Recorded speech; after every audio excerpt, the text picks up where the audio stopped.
시청자 여러분 안녕하십니까. 하루의 경제 주식 말미 경주마, 오늘도 저희 경주마와 함께 하시죠. 기다리고 기다리던 FOMC 결과 발표가 나왔습니다. 글로벌 증시 전체가 환호하는 모습이 좀 나오고 있는데요. 고기도 좀 먹어본다는 놈이 잘 먹는다라는 그런 옛말이 있습니다. 분위기를 탄 시장 속에 앞으로 뭔가 좀 치고 나갈 종목들에 대한 이야기를 오늘 경주마를 전반적으로 준비를 해봤는데요. 오랜만에 기분 좋은 목요일 경주마와 함께 앞으로의 어떤 시장 상황 같이 한번 체크 한번 해보시죠. 자, 목요일 경주마 오늘도 든든한 전문가님들과 함께했습니다. 어서 오십시오. 네, 안녕하세요. 반갑습니다. 자, 오늘도 이제 어김없이 우리 시장 얘기를 먼저 해봐야 될 것 같습니다. 사실 저도 새벽에 나오면서 이제 파월 의장의 멘트를 들으면서 왔는데 오히려 그 멘트를 들으면서 잠이 깨버렸습니다. 지수 체크 먼저 해봐야 될 것 같은데요. 코스피, 코스닥 양지수 모두 미국발 훈풍 때문에 굉장히 좋은 모습을 보였습니다. 그간 계속해서 오르던 이 테마주 외에도 이제 다른 종목들도 많이 꿈틀거리고 있고 고금리에 눌려 있었던 종목들, 소외된 종목들의 반등세가 계속 나오고 있었는데 이 반등세가 얼마나 이어질지 그리고 오늘 증시 어떻게 보셨는지 우리 파트너님부터 한번 들어보겠습니다. 일단 코스피 같은 경우에는 갭으로 뜬 음봉이었던 게 사실 누군가가 매물을 던지고 있는 걸 열심히 받아주고 있다라는 거죠. 사실 근데 오늘의 그 지수 위치가 이전에 매수 사이드카가 발생했던 지역이었었던과 동시에 또 이전에 연초에 슈팅 나올 때 절대 안 간다고 했던 구간이랑 같은 지점이거든요. 그래서 아마도 눌림목인 줄 알고 들어갔다가 추락했던 여름 끝자락 자리이면서 1월에 슈팅 나왔던 구간이면서 여기서 힘을 더 못 주고 있는, 매수를 못 하고 있는 저 벽에 지금 갇혀 있는 상황인데 오늘의 수급들이 사실 저번 주 월요일부터 특정 테마군도 없고 주도 테마도 없고 주도 섹터도 없고 약간 매매하기가 상당히 까다로우면서 또 새로운 기술주로 완전 넘어가서 새로 스터디를 해야 되는 그런 상황으로 전개가 됐었던 걸로 추정이 됩니다만은 코스피는 저는 생각보다 너무 대형주 위주로 어제부터 이제 가기 시작했기 때문에 대형주 금리 인하면 또 역시 대형주잖아요. 그래서 대형주 분위기를 좀 약간 타는 그림인 것 같고요. 코스닥 같은 경우에는 생각보다 좀 힘이 없었습니다만은 오전장 중에는 또 CXL 관련주가 한 2시간 뛰다가 또 장후반으로 가면서 이제 대형주 쪽 위주로 좀 시총이 좀 큰 종목 위주로 좀 올라오는 수급들이 있었습니다. 그래서 다소 오늘은 뭔가 가는 종목에서 골라서 내일도 갈 것 같다라고 트레이딩하기는 어려웠지만 포스코 퓨처엠 사옥에서 행사한 그 산업부에서 행사한 것 때문에 종목도 오늘 한 7% 좀 뛰어오르면서 비교적 특정 종목이 어떤 재료가 있거나 뉴스에서 좀 반짝거리는 위주로 움직였기 때문에 매매하시긴 다소 까다로웠던 시장이었던 것 같다. 생각보다는 그랬다. 이렇게 좀 정리를 해볼 수 있을 것 같습니다. 네, 반짝거리는 시장 분위기였다라는 말씀에 정말 저도 공감을 합니다. 확실히 최근에는 개인 투자자들이 정말 따라가기가 어려운 그런 분위기가 좀 만들어지고 있는 것 같아요. 그래서 똑같은 이 질문을 우리 이사님께도 한번 여쭤보겠습니다. 저는 오늘 앞서 앵커님 말씀하셨지만 저는 아침에 나온 그 내용들을 쭉 보면서 머리가 좀 멍해지는 기분이었었거든요. 그동안에 이제 파월이 보여줬던 스탠스하고는 전혀 다른 모습을 갖다가 이제 보여줬기 때문에 시장의 예상보다 훨씬 도비시한 흐름을 보여줘서 당연히 주가는 급등할 거라고 예상을 했는데 여기서 이제 추가적으로 동력을 가지고 만약에 추가 상승을 통해 가지고 2,600선 도달을 한다든지 그 이상을 볼 수 있겠느냐 하는 부분에 대해서는 생각이 좀 많아졌습니다. 일단 저 개인적으로는 어쨌든 지난주에 우리가 여기서 이 자리에서 이제 말씀드렸었던 게 FOMC 전후 해가지고 한 번 정도는 더 슈팅 기회가 있을 것 같다라고 말씀을 드렸던 바 있는데 그 부분을 통해 가지고 개인적으로는 어찌됐든 간에 수익이 나는 것들은 좀 차익 실현을 좀 해나갈 생각이고 종목은 추가로 만약에 사게 된다고 그러면은 글쎄요 길게 가져가는 것보다는 좀 짧게 가져가는 전략으로 대응을 해야겠다라는 생각만 했던 하루였던 것 같습니다. 확실히 이제 두 분 말씀해 주신 것처럼 이제 시장 자체가 컨셉이 명확하지는 못한 것 같습니다. 어쨌든 제가 봤을 때는 이제 이런 분위기가 당분간 이어질 수 있을 것 같으니까 조금 이제 차익 실현을 할 수 있는 종목군이 나오게 되면은 차익 실현하시면서 또 그다음 튀어오르는 종목을 한번 보시면 좋을 것 같다. 이렇게 정리하면 될 것 같습니다. 그리고 마지막으로 우리 평론가님께 한번 들어보겠습니다. 네. 트레이딩 관점에서는 이제 오늘의 그 큰 상승이 계속 이어질지는 많은 분들이 의문을 갖고 있는 것 분명히 맞는 것 같아요. 근데 이제 좀 기조적으로 보면 그동안 시장에서 계속해서 무겁게 옷을 입고 있었던 금리 인상, 금리 인하, 금리 정책에 대한 어떤 의문감, 불확실성 이런 것들은 해소가 됐다라고 보고 오늘 또 선물 옵션 동시 만기도 지나갔지 않습니까? 좀 그동안 좀 무거웠던 것들을 좀 벗어 던지고 오늘 좀 날아오른 하루가 아니었나라고 생각이 들고 지수는 전반적으로 좋았는데 하락 종목이 또 적었던 것도 아니에요. 상승 종목에 비해서 이런 거 보면 대형주 위주로 역시 많이 올랐던 하루였다라고 보여집니다. 오늘은 다른 말 필요 없이 어떤 FOMC 효과를 온전히 좀 누렸던 하루가 아니었나 이렇게 정리해 보겠습니다.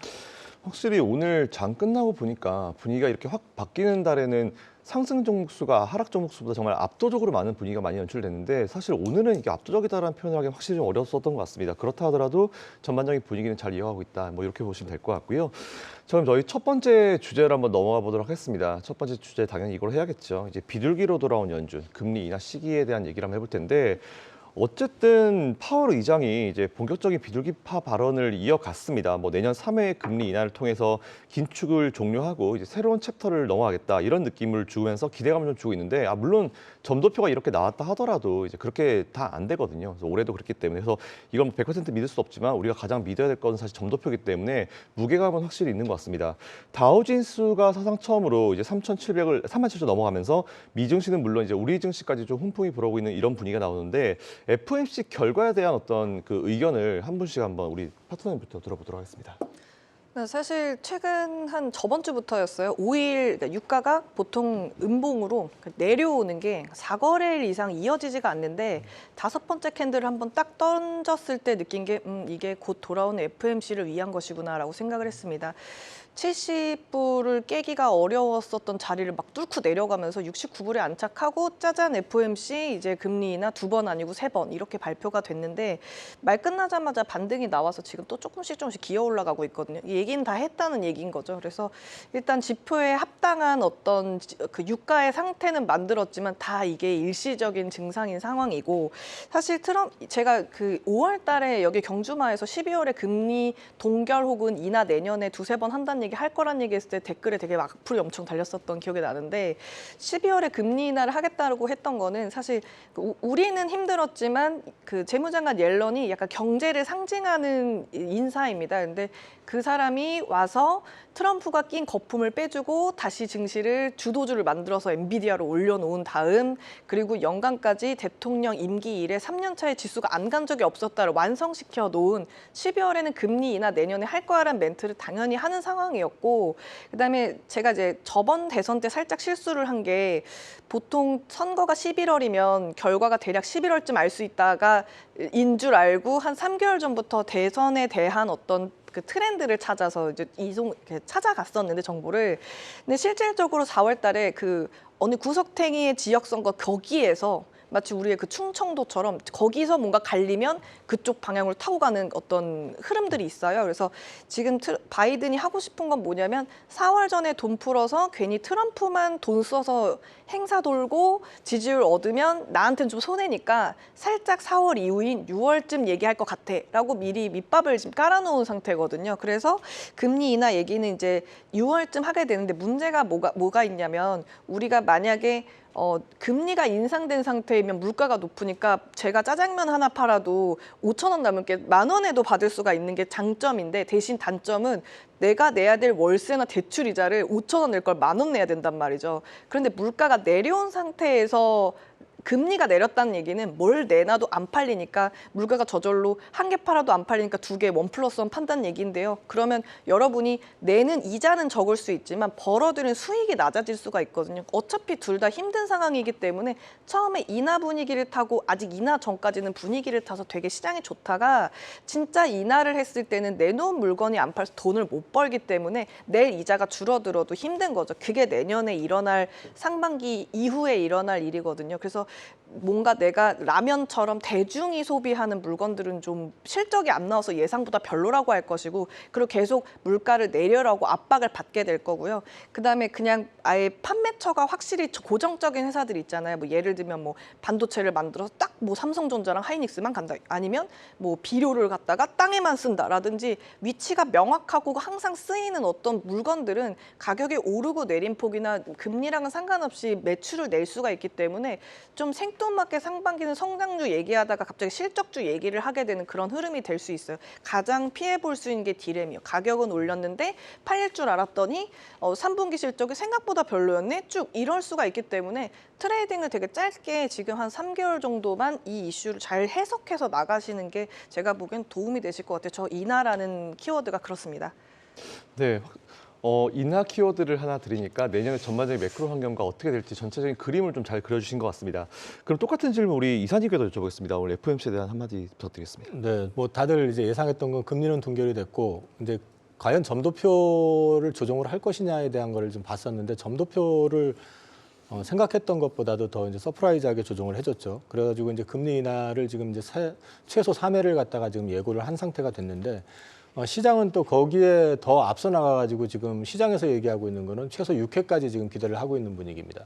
그게 지금 그 패드와치를 보게 되면 3월부터 금리 인하할 거라고 기대하고 있는 데다가 오늘은 지금 그 와튼스쿨의 제레미 시겔 교수부터 시작을 해가지고 골드만삭스 이런 쪽에서도 지금 내년 3월 금리 인하에 대한 얘기들을 하고 있습니다. 근데 그 근거는 물가지수라든지 이런 재반 지표들이 충분히 3월에 인하를 할 수 있게끔 안정이 되는 지표들이 나올 것이다라고 이제 얘기를 하는 모양인데 이게 이제 사실 이 시점에서 고민해야 될 부분이 그러면 연준이랑 지금 시장하고의 어떤 괴리를 연준이 일단 여태까지 올라온 거에 대해서는 어느 정도 서포팅을 해줬다 그러면 앞으로 추가적으로 지금 3월 인하에 대한 어떤 기대감에 대한 거를 서포팅을 해줄 것이냐 아니면 그건 너무 나갔다라는 어떤 시그널을 줄 것이냐 이런 부분을 좀 고민을 할 필요가 있을 것 같고요. 그런 맥락에서 봤을 때 연준의 어떤 지금 가이던스 자체가 저는 개인적으로는 여전히 그냥 올 연말에 산타랠리를 통해 가지고 일정 부분 차익 실현의 어떤 가능성을 열어준 거라고 기대를 하고 있고요. 그다음에 진짜로 연준 지금 오늘 나왔던 것처럼 뭐 3월 인하 이런 그런 부분들이 구체화된다고 하면은 어찌 보면은 그게 경제 지표에 대해서 전반적인 어떤 톤다운을 조금 더 강화시켜 줄 수 있는 논리를 강화시켜 줄 수 있는 논리가 될 수도 있다고 생각을 하기 때문에 오히려 지금 시점에서 내년 연초를 저 개인적으로는 조금 조심스럽게 지켜봐야 되지 않을까 그렇게 생각을 조금 하고 있습니다. 네, 확실히 너무 갑작스러운 이제 이런 느낌으로 가니까 이제 내년 초에 대한 어떤 걱정도 같이 상존하는 것 같습니다. 그럼 마지막으로 우리 평론가님도 한번 말씀 부탁드리겠습니다. 네, 저는 그냥 연준 이제 FOMC 분위기만 전하면 딱 평가를 이렇게 할 수 있을 것 같아요. 연준 자체는 시장의 기대치를 충분히 충족시켰다. 근데 파월이 시장을 흥분시킨 것 같아요. 일단은 연준의 성명에서 이제 경제 전망 수정치라든지 여러 표현들을 보면 확실히 미국 경제에 대한 자신감은 붙어 있는 것 같습니다. 일단 내년 성장률을 이제 하향 조정을 하긴 했지만 그렇게 크게 조정하지 않았거든요. 0.1%포인트 조정을 했고 그에 반해서 이제 물가에 대한 조정은 더 많이 큰 폭으로 조정을 했단 말이죠. 그러니까 지금 그렇게 경기가 꺼지지 않은 상태에서도 물가는 계속 잡혀갈 수 있다는 자신감을 이번에 성명을 통해서 잘 드러낸 게 아닌가 생각이 들었고 그런 것들이 어떻게 보면 점도표상에서 내년에 3차례 금리 인하를 하겠다라는 점을 찍은 그 뒷 배경이 됐다라고 보여지고 여기 이제 사실 놀랬던 건 우리 다 놀랬겠지만 파월의 그렇게 180도 달라진 태도 변화에 많이들 놀라셨을 것 같아요.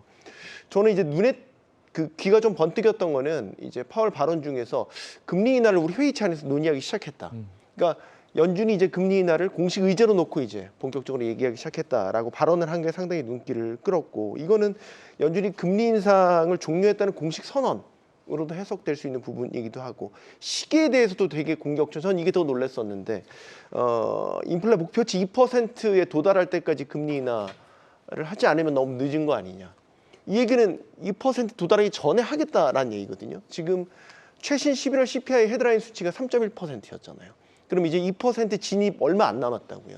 그러면은 다음 달은 모르겠지만 뭐 연초에는 2% 진입 가능성이 높다라고 본다면 지금 시장에서 기대하고 있는 3월 조기 금리 인하 가능성 지금 파월의 발언이 충분히 가능하게끔 근거를 좀 준 게 아닌가라는 차원에서 시장이 여기에 더 크게 반응한 것이 아닌가라고 생각을 해봤습니다. 그럼 거기 덧붙여서 평론가님께 추가적으로 질문드리고 싶은 게 있는데 어쨌든 뭐 미국이 이런 식으로 나오게 되면은 유럽이든지 아니면 특히 우리나라 같은 경우 이제 금리에 따라서 이제 부동산에 대한 자산 규모가 더 크기 때문에 네. 금리 하나 올라가고 떨어짐에 따라서 이게 서민들 경제가 휘청거리거든요. 근데 네. 오히려 이제 금리 인하로 언제 금리 인하할 거 같냐고 저한테 사실 개인적으로 물어보는 지인들 되게 많아요. 근데 오히려 미국이 이런 식으로 나오게 되면은 우리나라 우리나라 한국은행 역시 미국의 금리 인하 사이클에 맞춰서 금리 인하 가능성에 대한 부분을 생각을 해야 될 것 같은데 네. 이거에 대해서 혹시 어려운 질문이지만 좀 지금 예단하기는 쉽진 않죠. 근데 네. 이제 오늘 한은에서 간접적으로 입장을 내놓은 네. 거는 이제 2% 달성을 가는데 상당히 먼 길이 될 거다라고 얘기를 한 거는 물론 이제 미국 연준이 이제 확고한 비둘기파적으로 확고하게 태도 변화를 했지만 한은은 조금 더 보수적으로 움직일 가능성을 시사한 게 아닌가 생각이 들어요. 지금 2%포인트에 대한 금리 격차가 난 지는 꽤 됐잖아요. 네. 여기에 대해서 어느 정도 시장이 적응을 했고 더 벌어지면 모르겠지만 그 격차가 줄어드는 거에 대한 부담은 상대적으로 덜하다라고 보여지거든요. 그리고 말씀하셨던 그리고 우린 내부적으로 가계부채에 대한 부담이 워낙 큰 상황이고 대출 규제 조금 풀어봤지만 금세 주담대의 증가로 바로 곧바로 나타나는 시장 반응 이런 것들을 보면 하는 입장에서 괴는 같이 하겠지만 속도를 따라가긴 쉽지 않을 것 같다. 그러면 뭐 세 차례 뭐 연준 뭐 내년에 이제 금리 인하 시사했다라고 한다면 우리는 그 속도를 따라가기는 어렵다 이렇게 보여집니다. 확실히 각자 국가의 상황에 따라서 이제 이런 사이클 자체는 다 달라지는 것 같습니다. 어디는 뭐 인상하지만 또 어디는 인하라고, 뭐 미국은 이제 인하로 가지만 중국은 이미 계속 이제 부양치를 써왔던 것처럼 분위기가 좀 달라질 것 같긴 합니다. 어쨌든 이런 부분들을 우리가 계속 좀 모니터링을 해야 될 이슈인 것 같으니까 같이 한번 이 시간을 통해서 모니터링을 앞으로 쭉 하시면 될 것 같고요. 그럼 저희 다음 이슈로 바로 한번 넘어가 보도록 하겠습니다. 금리 인하 들어갔으니까 당연히 이제 분위기가 좋을 수밖에 없는 섹터, 이제 반도체 쪽으로 한번 넘어가 볼 건데요. 어쨌든 환호하는 시장 속에서 오늘은 특히나 이제 반도체 업종의 상승폭이 좀 눈에 띄었습니다. 삼성전자 좀 많이 올라가더라고요. 근데 물론 좀 윗골에 나오긴 했지만 어쨌든 삼성전자는 이제 8만 전자로서의 어떤 다시 한번 힘찬 발걸음을 시작하면서 52주 신고가를 잠깐 기록했었고요. SK 하이닉스 역시 신고가를 기록을 하면서 이제 LG엔솔을 누르고 시총 2위 자리를 탈환을 했습니다. 그래서 반도체주에 대한 장밋빛 전망이 계속 좀 나오고 있어요. 근데 사실 내년에 대해서 걱정된다라는 시각과 함께 그래도 내년은 올해보다 좀 나을 거다 이런 시각이 같이 좀 공존하고 있는데 반도체 시장에 대한 전반적인 분위기가 앞으로 어떻게 할지 이거 우리 파트너님께 한번 여쭤보겠습니다. 저는 일단 간단하게만 말씀드리면 뭐 이게 대중적으로 이해하실 만한 내용으로 말씀드리면 금리 인하를 시작하려고 한다라는 말이 이제 나옴으로부터 6개월 뒤는 삼성전자 주가가 가게 돼 있습니다. 지금까지 10년 동안 그랬고요. 10년, 15년 동안도 그랬습니다. 그래서 보통 그런 이유가 뭐냐라고 하면은 한 4개월 때까지는 그냥 거기서 파는 반도체 수요가 증가할 것 같아라는 식으로 계속 뷰가 나오다가 좀 생뚱맞게 한 2분기쯤 가전 판매가 늘었어라는 얘기가 나옵니다. 그래서 삼성전자가 원래 금리 인하라는 이슈를 두고 한 7, 8개월 전부터 가전이나 안 팔리는 노트북에다 갑자기 힘을 팍 주기 시작하거든요. 냉장고, 세탁기 이런 데다가. 근데 마침 2020년도에 전자제품을 한번 바꿀 때가 됐는데 마침 또 AI가 달려서 나온다면서요. 그러니까 저런 쪽으로 이슈가 불고 있는 그런 그냥 대중적인 주식을 바라보는 눈에선 그런 삼성전자가 이슈가 있고 하이닉스 같은 경우에는 사실 거의 5거래일 연속 나스닥이 상승하면서 엔비디아가 좀 쉬니까 ARM이 AI 연합을 만들어가지고 엔비디아를 이겨보겠다 뭐 이런 식으로 저번 주부터 기사가 나오면서 묶여서 계속 그 나스닥 지수를 견인해서 끌고 가니까 아무래도 이쪽으로는 계속 좋지 않을까라는 분위기를 탄 슈팅이었는데 하이닉스가 트레이딩하기 어려우신 거는 상단 박스 2달 정도 횡보해서 절대 안 갈 것처럼 고점에서 음봉 막 두드러 패면서 내려오다가 갑자기 갭으로 뚝 올라가니까 팔았는데 다시 갔네 이런 식의 트레이딩이 계속 됐기 때문에 하이닉스가 갔다라고 얘기해도 저희가 막 관심 있게 내일 사야지 이렇게는 좀 힘드실 거라는 거죠. 그래서 그냥 이거는 그러니까 연간 트레이딩 개념에서 이제 연말에 애들이 고점이 왔다 뭐 이런 개념에서는 오늘 우리가 이렇게 박수 칠 만한 스토리이긴 하지만 이게 막 내년에도 막 3분기까지 끌고 갈 만한 그런 상황이에요라고 하기엔 하이닉스는 분위기를 탔고 삼성전자는 개인이 좋아하는 그런 금리 인하와의 분위기를 탔기 때문에 이 분위기로 가는 그림의 수급이라면 한 2월 정도 구정 전까지 반짝 이렇게 나올 것 같고요. 당분간 또 요거 조정이 만약에 못 버틴다 그러면 좀 내려갈 수 있죠. 내년엔 반도체가. 네. 확실히 분위기를 뛰어넘는 뭔가가 있어야 될 것 같습니다. 뭐 주식이 분위기를 타서 수급으로 들어가는 건 사실 그렇게 길게 되지는 않고요. 이제 기업의 어떤 실적이라든지 모든 부분들이 좋아져야 되는데 아직 그 부분에 대해서 조금 미진한 건 좀 사실인 것 같습니다. 그러면 어쨌든 뭐 금리 인하뿐만 아니라 이제 반도체 업황도 이제 몇 가지 좋은 소식들이 좀 있긴 있습니다. 그래서 2025년도에 글로벌 디램 시장 규모 자체가 이제 추정치가 2021년에 고점을 뛰어넘을 거다라는 그런 분석들이 좀 많이 나오고 있는 상황인데요. 디램의 장기 상승 사이클이 이제 본격화된다는 그런 내용으로 나옵니다. 그래서 반도체 섹터는 아무래도 이제 사이클 산업이기 때문에 물 한번 들어왔을 때 이제 노를 져야 된다는 그런 얘기가 딱 알맞는 섹터인데 금리 인하와 함께 사실 함께 찾아올 업황 회복에 대한 최선으로 삼성과 SK 하이닉스를 비롯한 상대적으로 몸집이 좀 작은 이제 부품주들 또한 현재 최근에 좀 분위기가 좋은데 큰 종목을 얘기했으니까 이번에 좀 이제 마이크로로 내려가서 관련 부품주들에 대한 어떤 상승세 이거 앞으로 어떻게 될지 우리 이사님께 한번 여쭤보겠습니다. 우선 지금 그 디램 쪽 같은 경우는 이제 매출도 조금씩 늘어나고 있기는 하지만 디램이랑 낸드 공이 지금 일단 감산을 통해 가지고 실적이 그 가격이 지금 상승을 하고 있고 실적이 회복이 되는 국면인데 디램 같은 경우는 지금 하이닉스가 이제 흑자 전환이 되는 것 같고요. 삼성전자 같은 경우는 디램이 아마 내년 1분기 중에 흑자 전환이 될 거라고 지금 예상을 하고 있는 것 같습니다. 반면에 지금 낸드 쪽은 삼성 하이닉스 공이 지금 흑자 전환이 되려면 아직 좀 요원한 상황이라는 점에서 봤을 때 지금이 과연 전체적으로 이쪽 반도체 쪽이 초호황을 구가할 수 있는 어떤 사이클에 들어선 것이냐라는 걸 생각을 해보면 반드시 그런 건 아닌 것 같다. 여전히 좀 그 공급 조절에 의한 측면이 좀 더 강하다라는 측면을 저는 이제 보고 있고요. 그 다음에 보통 이제 이 반도체 사이클이 그 상승을 하게 되려고 그러면은 그 글로벌 그 YOY 글로벌 그 유동성 증가율이라는 게 있는데 그게 이제 플러스가 계속 나야 되고 그 다음에 OECD 경기 선행 지수가 플러스가 계속 유지가 돼야 되는데 지금 현재 OECD 경기 선행 지수는 12개월 연속 이제 플러스가 나 있는 상태인데요. 이게 한 사이클이 보통 14개월 정도 상승을 하게 되면 꺾이는 패턴이라고 합니다. 비슷하게 움직이는 게 이제 분데스방크 경기 선행 지수 같은 경우도 14개월 정도 이렇게 상승을 하고 꺾이는데 이번 사이클에서는 분데스방크 경기 선행 지표 같은 경우는 OECD 경기 선행 지수보다는 2개월 먼저 출발을 해가지고 거기는 꺾였어요. 그렇게 된다고 그러면은 결국은 유동성 같은 경우는 YOY로 지금 마이너스가 된 상황이기 때문에 조만간에 어떤 유동성에 대한 부분 이런 것들이 맞물려서 놓고 본다고 그러면 반도체 쪽 역시도 실적 부분이 지금 기대하는 거하고는 좀 다르게 톤다운이 될 가능성도 좀 있다. 분명한 거는 올해가 업황의 최악의 상황이었었기 때문에 실적이 좋아지는 건 맞는데 그 좋아지는 어떤 폭이라든지 그다음에 향후의 어떤 상승 속도 자체는 지금은 그 시장에서 기대하는 빅사이클의 구간이라기보다는 저는 오히려 지금 오늘 환율이 한 25원 정도 빠졌지 않습니까? 그리고 이제 그 미국의 어떤 기준금리를 인하하게 된다 그러면은 계속해가지고 달러 강세의 어떤 기조가 좀 꺾인다 그러면 오히려 원화의 가치가 조금 더 반등을 주면서 환율 베팅을 통해 가지고 추가적인 업사이드가 좀 나올 수 있지 않겠느냐 보고 있고 그 부분은 좀 제한적으로 봤을 때 저는 뭐 10만 전자 이런 기대감보다는 글쎄요 저기 내년 초 되면 한 8만 전자 정도가 거의 맥시멈이 아닐까 그렇게 기대하고 있습니다. 확실히 올해가 워낙 안 좋았기 때문에 이제 이거보다 더 안 좋아질 수 없고 이에 따라서 내년엔 그래도 좀 더 좋아지는 분위기가 나오겠지만 아직까지 뭔가 이제 이 업종 내에서 확실히 이제 눈에 띄게 보이는 상승세가 나오기는 어려울 것 같다 이런 말씀해 주셨습니다. 제가 네, 한마디만 말씀하시죠. 첨언 드리면은 이게 지금 반도체와 관련된 투심 자체는 물이 들어온 건 맞잖아요. 네네. 네. 지금 제가 대표적으로 얘기하고 싶은 게 필라델피아 반도체 지수가 사실 미국 주요 반도체들 다 담고 있는 지수니까 그걸 보면 지금 거의 사상 최고치에 거의 근접한 그런 상황이거든요.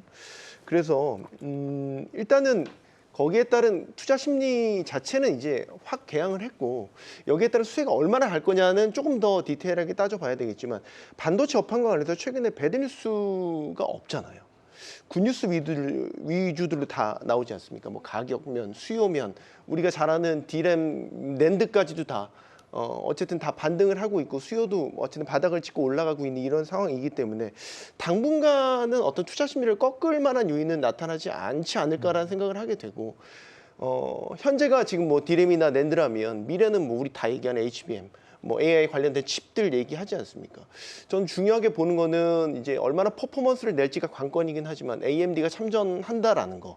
곧 이제 시장에 나와서 평가를 받게 될 거라는 거는 다시 한번 투자 심리를 북돋을 수 있는 하나의 또 재료로 삼을 수 있지 않나 이런 생각을 해보게 됩니다.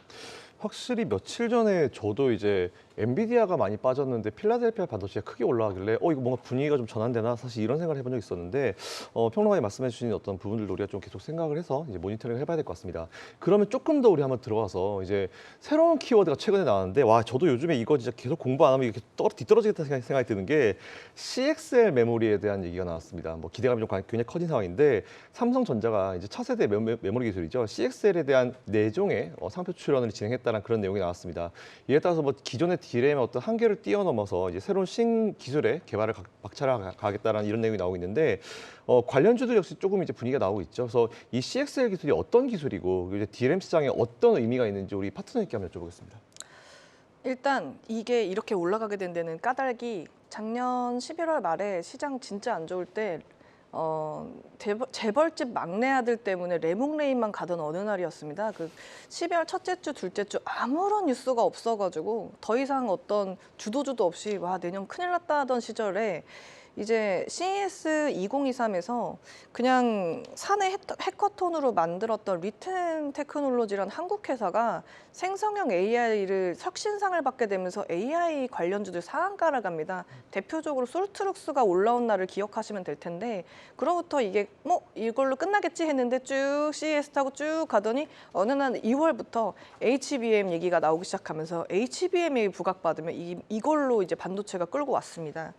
그러니까 사람들이 지금 첫째 주, 둘째 주 도저히 이거는 운영될 섹터가 없다 보니까 CES 올해 혁신상은 누군데? 이었습니다. 그래서 거기가 이제 파네시아라는 상장이 안 된 회사인데 이제 카이스트 교수님이시면서 삼성전자에서 처음 취업을 하셨지만 그 교수님 가시기 전에는 하이닉스랑 삼성전자에 자문을 하시던 분입니다. 근데 이분이 만들었던 이 CXL 인터페이스라는 게 뭐냐면 사실 2019년에 CXL 인터페이스라는 거는 그냥 간단하게 말하면 그 데이터를 다 꾸겨 넣으면 100배가 빨라가지고 처리가 쫙 나오는 거예요. 여러분이 좋아하는 우리의 AI 아웃풋이라는 게 사람이 생각해서 나올 정도의 아웃풋이 나와야 되잖아. 예를 들어서 제가 운전하다가 AI가 탑재된 자동차를 탔는데 뭐 하만에서 나온 오디오가 AI 기능을 가지고 있는 뭐 반도체 칩을 달았다고 쳐도 뭐 눈 깜빡임을 똑바로 하셔야지만 앞에 정주행을 보세요. 근데 제가 뭐 울고 있거나 뭐 졸고 있거나 약간 다른 데 보고 있거나 딴 생각을 하고 있어도 뭐 이게 뭐 하고 있는 거라서 지금은 알림이 나가지 말아야겠다는 아웃풋을 낼 정도로 데이터가 이렇게 돌아가서 결과물을 내지 않은 상태이기 때문에 지금 급해 AI 빨리 돌려야 돼. 로봇이 그냥 깡통이 될 수도 있어. 그런 상황에서 가장 필요한 인터페이스인데 이게 사실은 2019년 1.0 버전 나오기 훨씬 전인 2015년에 이미 이걸 개발을 한 상태였고 2.0을 세계 최초로 우리가 1.0 다음 버전을 만들었어라고 먼저 보여줬고 다시 3.0을 이제 작년 말에 완성해서 칩에다 심어서 나오고 심지어 CES 이번 2024년도 행사에 3.1 버전을 세계 최초로 보여준다 하니 이게 다 1년 만에 일어난 일이에요. 19년부터 20년, 21, 22, 23 이렇게 쭈루룩 나온 상황이기 때문에 세계 최초로 하고 있는 이 인터페이스, 이 기술이 CXL이고 여러분이 알고 있는 그 PCIe라고 이제 네이버에 검색을 해보시면 이거는 이제 전송 속도를 통신상의 전송 속도를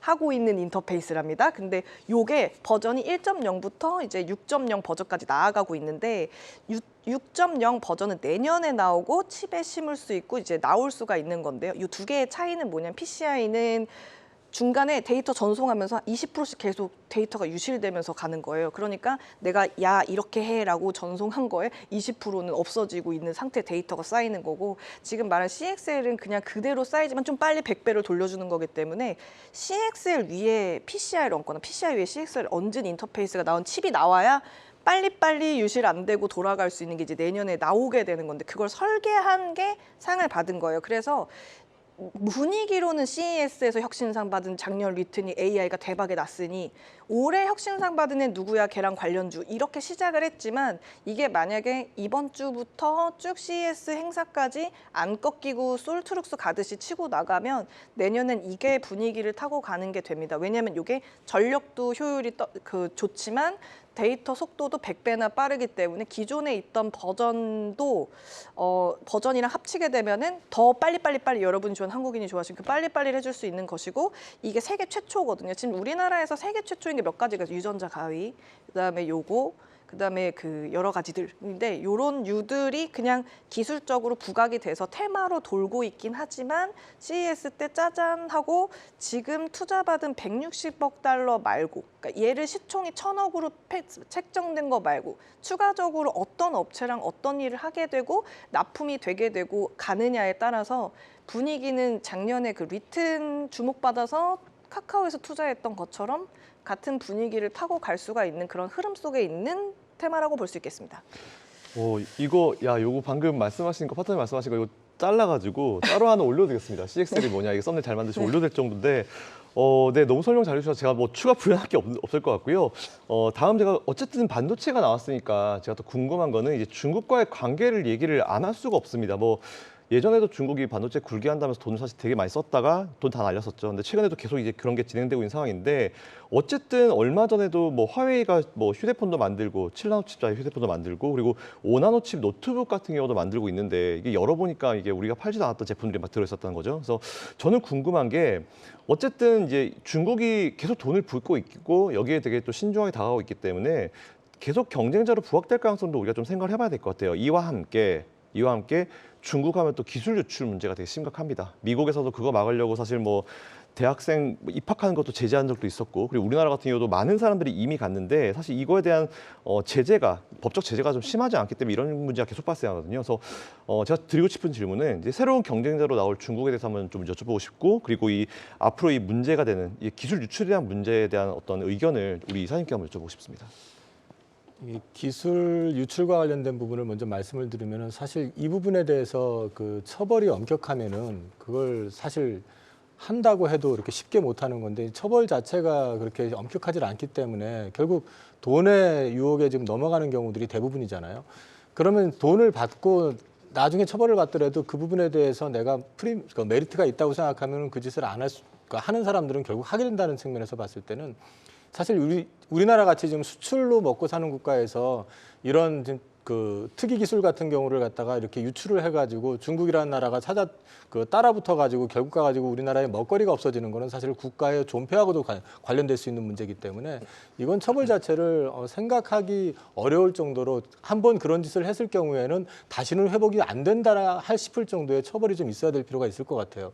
그런 게 있어야 될 것 같고 또 하나 이제 중국이 계속해가지고 기술적으로 축적해오고 업그레이드 해오는 그 배경을 보면은 대부분 뭐 사실 중국만 그런 건 아니죠. 우리도 개발 단계에서는 이제 그 카피를 떠가지고 한 경우들이 많긴 했었지만 그때는 사실 특허 이슈가 그렇게 심각할 정도는 아니었었던 시기였었고 지금은 이제 모든 게 다 특허로 보호가 되는 상황에서도 지금 이 물건을 갖다가 유통망을 통해 가지고 불법으로 뭐 해가지고 하는 경우들도 있고 또 기술을 뭐 빼오는 것도 있고 또 자기들이 여러 가지 이제 방식을 통해 가지고 기술을 업그레이드하고 있는 부분들은 분명히 우리한테는 큰 위협이 될 수밖에 없는데. 이거를 또 우리가 조심해야 되는 부분들은 거기에 우리가 어떤 직간접으로 관여가 된다 그러면 또 결국은 미국으로부터 또 불이익을 우리가 또 반사적으로 받을 수도 있다는 점 이런 것까지 좀 감안을 해서 봐야 될 필요는 있을 것 같습니다. 근데 이거를 우리가 그쪽에서 불법이든 뭐든 해가지고 억지로 개발을 해서 업그레이드 해온다라는 거는 우리가 하지 말라고 해서 안 하는 건 아닐 거 아닙니까? 그러면 결국 우리 입장에서는 최대한 우리 기술이 안 나갈 수 있게 유출이 되지 않도록 최대한 보호해야 될 것이고 그다음에 유통망도 가급적이면은 중국 쪽에 어떤 그런 불법적인 리스크가 있는 화웨이가 됐든 뭐 이런 쪽으로 들어갈 수 있는 어떤 가능성이 있는 쪽은 최대한 거래를 하지 않는 방법밖에는 뭐 별다른 방법이 없지 않을까 싶습니다. 확실히 저도 지난번에 화웨이 휴대폰이 나왔을 때 거기에 하이닉스 칩이 있었다는 얘기를 듣고 와 이거 잘못하면 오해받을 수도 있겠는데 라는 이런 걱정이 좀 먼저 들더라고요. 그래서 이런 부분에 대해서 아무래도 우리도 미국의 눈치를 좀 볼 수밖에 없는 그런 상황이기 때문에 이건 진짜 한번 발생했을 때 정말 끝까지 따라가가지고 이제 이유를 좀 찾아내는 필요성이 분명히 있어 보이긴 합니다. 자, 그러면 이제 똑같은 질문 이것에 대한 중국에 대한 어떤 기술 유출 이 얘기를 또 우리 평론가님께 한번 여쭤보고 싶은데 이게 좀 방법이 없겠죠, 사실은? 네, 뭐 기본적으로는 막을 방법이 없고 이제 사후 대책 위주의 이제 그 단속 적발인 거기 때문에 뭐 아무리 제지 완빵 지키겠다고 뭐 무기 들고 서 있어도 5분 줘라도 금방 도둑된다고 뭐 그러잖아요. 그래서 이거는 사실 이제 강력한 처벌, 그다음에 뭐 회사 차원에서의 어떤 사전 단속 이런 거밖에는 방법이 없는데 중국은 결국 뭐 우리가 디스플레이 산업에서 봤지만 LCD 시장 지금 중국이 다 먹어 들어가고 있잖아요. 결국에는 추격자 입장에서 우리는 쫓길 수밖에 없는 입장인 거고 우리가 할 수 있는 건 최대한 격차를 벌리면서 쫓아오는 걸 더디게끔 만드는 건데 저는 반도체는 조금 다를 수 있다고 보는 거는 반도체는 이제 개별 민간 기업에서만 어떤 수요와 시장의 수요와 공급의 논리로만 움직일 수 있는 산업이 이젠 더 이상 안 되게 됐어요. 이제 미국이 작정을 하고 지금 중국을 제재하겠다고 나섰기 때문에 뭐 화웨이가 7나노 스마트폰이어서 5나노급 노트북 내놨다고 그러잖아요. 제 예상컨대 아마 더 촘촘한 규제가 가해질 겁니다. 최근에 지나 러먼도 미 그 상무부 장관 CNBC와 인터뷰했었는데 더 강력한 추가 규제 준비하고 있다라는 거 얘기했거든요. 지금 그 반도체 분야뿐만 아니라 다른 분야들, 예를 들어서 양자 컴퓨터라든지 아니면 바이오 쪽이라든지 중국이 어쨌든 손대서 미국을 쫓아올 수 있는 분야는 촘촘하게 다 규제를 하겠다는 의지를 다시 한번 드러냈어요. 그래서 이게 7나노, 5나노급의 칩을 개발하고 양산한 게 경제성이 있냐 없냐, 뭐 미국의 제재가 유효하냐 안 유효하냐 그런 것들을 우리가 뭐 추측해서 따질 필요 없이 미국의 제재는 더 공고해질 거다. 그리고 미국이 어쨌든 지금 바이든 행정부 안에서는 동맹국 위주의 어떤 공급망을 재편하려는 움직임들이 거세게 일어나고 있고 우리도 그 한 축으로 지금 들어간 상태인 거고 이 축은 아마 정권이 바뀌어도 크게 변하진 않을 거예요. 뭐 설사 트럼프가 재집권을 한다고 해도 중국에 손을 내밀어서 우리 자유경쟁으로 갈까요? 이렇게 하진 않을 거거든요. 더 미국 일방주의, 더 미국 우선주의의 어떤 공급망 체계를 재편하려는 움직임이 강해질 것이기 때문에 미국의 제재가 얼마나 더 강화될 거냐 이 관점에서 이번 사태를 봐야 된다라고 보는 거고 그런 관점에서 봤었을 때 우리가 이제 뭐 최근에 이제 네덜란드와의 반도체 동맹 뭐 이런 얘기 많이 나오잖아요. 뭐 장비에 있어서 국내에 이제 R&D 센터 세운다 이런 얘기도 나왔는데 저는 의미 있는 진전이라고 봅니다. 더욱더 이런 게 중요한 시대가 됐다라고 보는 거고 단순히 기술 막 개발해서 이런 것들이 외교적인 부분, 국제 정세에 의한 부분에서 막히고 차단될 가능성이 점점 높아지고 있다. 이런 부분들은 투자자분들도 거시적으로 봐서는 계속해서 염두에 두고 투자에 임하셔야 된다고 봅니다. 확실히 정권이 바뀌어도 이건 제가 확실히 말씀드릴 수 있는 거는 정권이 바뀌어도 이제 제재가 줄어들 거라고 생각 안 하는 게 사실 중국 제재를 처음 시작한 건 트럼프거든요. 트럼프 그렇죠. 대통령이 처음 시작했기 때문에 사실은 바이든도 그걸 물려받았고 다시 바뀐다 해도 사실 뭐 뭔가 달라질 거 없을 거기 때문에 중국 제재에 대한 부분 앞으로 우리가 계속 좀 모니터링을 해야 될 이슈가 분명한 것 같습니다. 트럼프 행정부 시절에 부과됐던 슈퍼 관세는 여전히 유효합니다. 네, 맞습니다. 네. 자, 그러면 어쨌든 또 우리 중국에 대한 얘기를 또 해봤으니까 또 다음으로 한번 넘어가 보도록 하겠습니다. 어쨌든 이제 고금리가 풀릴 것 같아요. 이제 고금리에 눌려 있었던 성장주에 대한 얘기를 한번 해볼 건데 반도체주의 상승 속에서 오늘 시장 뭐 아무래도 고금리로 인해서 뭐 상박이 좀 많이 제한됐었던 다수의 종목들이 좀 뭔가 이제 좀 살아날 것 같은 그런 분위기가 조금은 나왔습니다. 그래서 가장 먼저 요즘에 참 어려웠던 대한민국의 빅테크 뭐 네이버, 카카오 얘기를 안 해볼 수가 없을 것 같은데 항상 이런 질문 되게 많이 받아요. 그래서 네이버 사요, 카카오 사요 이런 질문 되게 많이 하면 저 되게 싫어해서 저는 보통 대답을 안 하는데 한때 국민주에서 진짜 밉상주로 자리매김했죠. 카카오 뭐 그들과 우리의 얘기는 다릅니다. 저는 물적 분할을 개인적으로 굉장히 싫어하는 사람으로서 카카오 역시 어쨌든 오늘도 좀 괜찮은 모습을 보였는데 특히 SM 인수전에 이제 시세 조작이나 아니면 카카오 택시 독과점 뭐 대략 뭐 굉장히 많은 이슈들이 있어요. 그래서 사명을 변경할 정도의 어떤 기업에 쇄신을 하겠다 뭐 이런 예고도 하고 있는 그런 상황인 것 같은데 이번에 금리 인하로 인해서 이제 수혜를 과연 받을 수 있을까요, 카카오가? 저는 근데 뭐 다양한 의견이 있긴 하지만 금리 인하가 과연 카카오의 주가 상승에 수혜를 입을 수 있을지 이거 한번 이사님께 여쭤보고 싶습니다. 이런 말씀 드리면 이상할 것 같은데 전 사면 변경이 결국 신분 세탁 아니냐. 그러니까 사명 변경을 한다고 회사가 바뀌는 건 아니잖아요. 그러니까 제가 말씀드리고 싶은 거는 본격적으로 이제 그룹이 어떤 변화 체질을 개선을 하려고 그러면 뭔가 국민들 앞에서 또는 그 직원들 앞에서 변하는 어떤 방향성을 좀 제시를 명확하게 해줘야 되는데 이런 부분들이 없고 실제로 이제 어떻게 바뀌겠다라는 그 방향 제시를 하지 않고 사장 바꾸고 사명 바꾸고 그리고 실제로 지금 여전히 해왔던 카카오의 어떤 밸류를 갖다가 떨어뜨리는 가장 큰 이슈는 결국 팔다리 다 잘라가지고 분할 상장시켜온 그런 모습들 자체는 여전히 유효하지 않습니까? 그리고 시장에서도 지금 카카오 엔터 같은 경우도 지금 이제 이번에 그 SM을 인수했지만은 결국 인수한 목적 자체가 또 상장을 염두에 두고 있다라는 것들은 다 지금 알려진 내용들이고 그럼 사실 근본적으로 달라진 부분들이 뭐냐를 생각을 해보면은 저는 그렇게 딱히 보이는 건 없거든요. 물론 성장주기 때문에 또 이제 규제 산업이기도 하기 때문에 이 플랫폼 관련해 가지고는 이전보다는 영업 활동이 좀 좋아질 수 있는 여지는 분명히 있다고 보여지지만 그것만 가지고 카카오에 투자하기에는 여전히 지배구조 리스크도 좀 있어 보이고 그다음에 그 밸류 산정에 있어 가지고 중복 상장 이슈라든지 이런 것들이 좀 부담스럽다. 그래서 저는 차라리 이쪽보다는 여전히 다른 네이버 쪽이 오히려 더 낫지 않을까. 뭐 그렇게 생각하고 있습니다. 확실히 뭐 카카오에 대한 거는 이제 아마 투자하시는 분들도 굉장히 좀 공부의 난이도가 높아지셨기 때문에 충분히 이사님 말씀하신 거를 베이스로 해가지고 잘 투자 결정하실 거라고 생각하고 있습니다.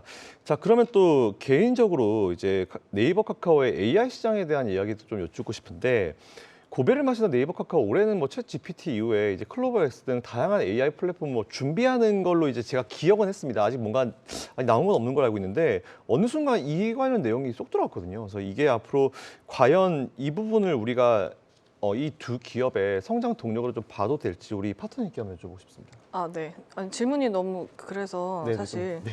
아니 사실 네이버가 가는 이유 다른 거 아니고요. 네. 다음 주 19일 날 이제 게임 스트리밍 그 이름 뭐였죠? 트위치 없어지면서 아프리카 TV로 가서 방송창 열기 진짜 힘들거든요. 정말 그 창 막 옆에 열어야 되는 버튼 뭐 눌러야 되는지 하나도 모르겠고 정말 약간 내가 구닥다리식으로 돼 있고요. 지금 제가 열고 있는 방송창도 힘들어 죽겠는데 네이버 방송창은 좀 쉽게 나올 수도 있을 것 같으니까 우리 네이버를 한번 써보세요 하고 19일 날 이제 게임 스트리머들을 위한 어떤 시연의 날 이게 지금 있기 때문에 치지지.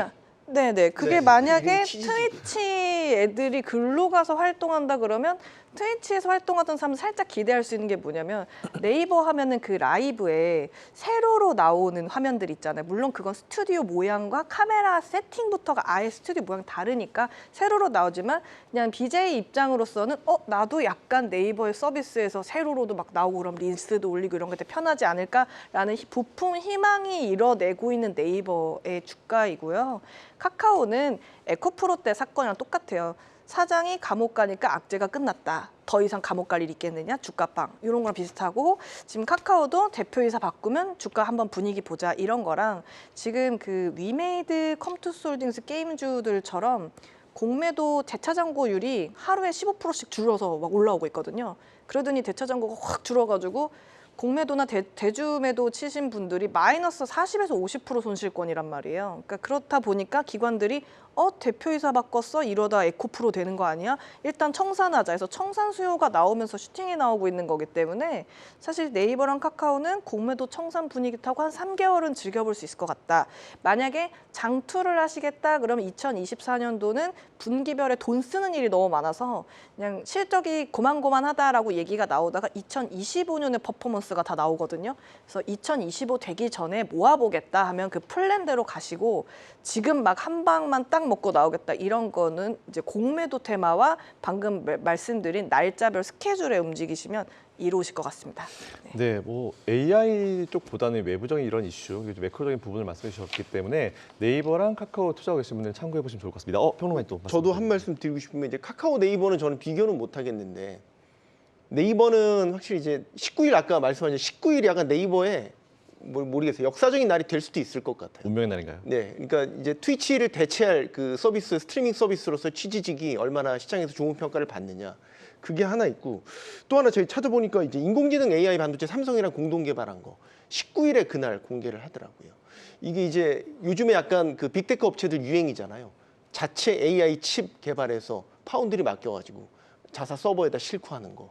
지금 네이버가 이거 똑같이 따라가고 있는 거거든요. 그러니까 자체적인 대규모 언어 모델 내놨죠. 하이퍼클로바 내놨죠. 그다음에 이제 자체 AI 칩 삼성전자랑 공동 개발한 거 19일 날 공개를 한다고 하니까 이게 만약에 뭐 얼마나 성능이 좋을지 그다음에 그 자체 실었을 때의 경제성이라든지 사업성 이런 것들이 좋은 평가를 받을지는 이제 공개를 해봐야 알긴 하겠지만 저는 네이버의 긍정적인 뉴스는 그런 글로벌 빅테크 업체들과 어깨를 나란히 해서 계속해서 그런 흐름으로 가고 있다는 거. 카카오는 점차 뒤처지고 있잖아요. 그러니까 뭐 예를 들어서 생성형 AI 같은 경우도 계정판을 계속해서 내지 못하고 비즈니스 서비스들을 내지 못하는데 네이버 하이퍼클로버 같은 경우는 뭐 어쨌든 뚝딱뚝딱 비즈니스 서비스도 내놓고 그래서 2024년에 네이버 주가를 판단하는 하나의 잣대가 AI와 관련된 성과가 투자자들이 판단하는 잣대가 되지 않을까 이런 생각을 해보고 19일 한번 네이버 주목해서 보시죠. 확실히 네이버는 19일이 좀 중요할 것 같습니다. 뭐 사실 네이버와 카카오가 비교는 많이 되는데 회사를 좀 공부를 해보시면 완전히 다른 상황이다라는 걸 잘 아실 거예요. 그래서 네이버, 카카오는 이제 오늘 전문가님 말씀해 주신 내용들 잘 베이스하셔가지고 투자해 보시면 좋을 것 같습니다. 그러면 어쨌든 이제 고금리에 눌려 있었던 또 다른 성장주 한번 얘기해 보겠습니다. 뭐 풍력주, 해상풍력 쪽 이쪽 얘기 안 해볼 수가 없을 것 같은데 대장주가 사실 CS 윈드였죠. 이 상승세가 좀 돋보이는 가운데 태양광 관련주 지금 중국이 확 잡고 있는 태양광 관련주는 여전히 아직까지는 좀 조용합니다. 그래서 고금리 시대 끝자락에서 이제 친환경 관련 섹터 동향을 어떻게 보시는지 좀 여쭤보고 싶은데 아무래도 이거는 내년 미국 대선과도 연결이 되겠죠? 이 부분 좀 우리 이사님께 여쭤보고 싶습니다. 일단 태양광 관련해 가지고는 그 그린에너지 섹터를 그 트럼프 대통령 때 워낙에 일단 더 확장을 못 시키게 막아놨었기 때문에 그 기간 동안 특히 중국 쪽에서 이제 그린에너지 섹터에 집중 투자를 하다 보니까 이미 사실 미국이 어떤 그 방해를 하더라도 그 사실 가격적인 면에서나 성능적인 면에서 지금 중국을 이제 넘어서기는 좀 쉽지 않은 정도로 좀 벌어져 있는 상황이기 때문에 상대적으로 봤을 때 어찌 됐든 간에 이게 이쪽이 주식이 주가적인 측면에서도 큰 퍼포먼스가 나오기는 좀 생각처럼 쉽지 않을 것 같다라는 게 개인적인 생각이고요. 반면에 이제 풍력 같은 경우는 지금 비교적 꾸준히 지금 유지가 되온 데다가 해상 풍력 시장이 지금 크게 개화가 되기 시작하면서 많은 기대를 가졌었는데 이제 금리가 급등을 하면서 금리에 가장 취약한 업종 중에 하나가 이쪽 풍력 산업이거든요. 왜냐하면 초기 프로젝트 파이낸싱이 엄청 크게 들어갑니다. 근데 이게 금리가 워낙에 그 기준금리가 5.5까지 왔었으니까 실제로 시중금리로 해가지고 대출을 받는다 그러면 7% 8%대를 받아가지고 해야 되는데 그 운영을 했을 때 실제 마진이 나질 않아가지고 사업을 포기하게 되고 이런 경우들도 발생하게 되니까 조건을 조금 완충시켜줘가지고 이제 조금 진행을 하는 와중에 금리가 이제 인하가 되기 시작하고 요게 시그널이 확연히 나온다 그러면 올해 당초 예정됐던 것들이 내년으로 밀린 것들이 상당히 많습니다. G 쪽 같은 경우도 굉장히 많았고요. 오스테드 같은 경우는 몇 군데 이제 사업 포기까지 했었는데 그거 다시 일부 재협상도 지금 들어가 있는 걸로 알고 있습니다. 그래서 내년에는 그쪽 부분을 조금 기대해 보실 필요는 기도해 보셔도 괜찮지 않을까 싶은데 이런 부분들이 국내 업체들 앞서 말씀하셨던 CS 윈드 같은 경우도 자체 그 타워뿐만 아니라 블라트라고 해서 이제 하부 구조물 업체 이거를 지금 인수를 했는데 사실 여기도 엄청 적자 기업이고 굉장히 어려워 보이는 기업인데 이거를 중개해줬던 회사가 오스테드라고 하는 회사입니다. 근데 오스테드가 실제 하부 구조물한테 오파를 주는 회사이기 때문에 이런 부분들이 이번에 아마 기업 코퍼레이트 데이에서 굉장히 긍정적으로 평가가 돼가지고 최근에 주가 흐름이 괜찮은 것 같고 AMPC 효과 역시 나타나는 그런 부분이 있기 때문에 올해보다는 내년에 풍력 시장은 그림은 좀 그려봐도 괜찮은 그림이 나올 것 같습니다. 근데 개인적으로 태양광 쪽 같은 경우는 우리나라 업체가 지금 그 참여하고 있는 거 특히 하나 솔루션 같은 경우는 미국에 크게 이제 단지를 조성을 해서 진행을 하긴 합니다만 그 외 주식들 그 외 회사들 같은 경우는 조금 제한적인 어떤 영역에 있다라고 보고 있기 때문에 우리 태양광 쪽에서 우리나라 기업들이 크게 수혜를 보는 거는 좀 제한적이지 않을까 싶습니다. 제가 굳이 정리를 해드릴 필요 없을 정도로 완벽하게 좀 정리해 주셨습니다. 자, 어쨌든 오늘은 전일 FOMC 영향과 함께 우리나라 증시의 컷오프 이슈데이였죠. 이것과 함께 정말 정신 없었는데 증시 자체는 조금 따뜻해진 느낌을 느꼈습니다. 제가 진행한 사실 마지막 방송에 이렇게 증시가 좀 좋은 분위기로 이제 끝냈어서 다행인데요. 다음 주는 여러분들이 기다리시던 이근영 MC가 돌아옵니다. 지난 2주간 정말 저에게 쉽지 않은 도전이었는데 굉장히 좀 소중한 경험이었고요. 다음 주부터는 훨씬 더 편안한 진행과 함께 하실 예정이니까 꼭 저희 경주마와 함께 해주시길 바라겠습니다. 다음 주 월요일은 박현상 팀장, 박주원 팀장 그리고 황현 팀장 나오시니까 그리고 이근영 기자까지 함께 나오니까 다음 주도 저희 경주마와 함께 증시를 잘 헤쳐나가시길 바라고요. 시청해주신 여러분 감사드리겠습니다.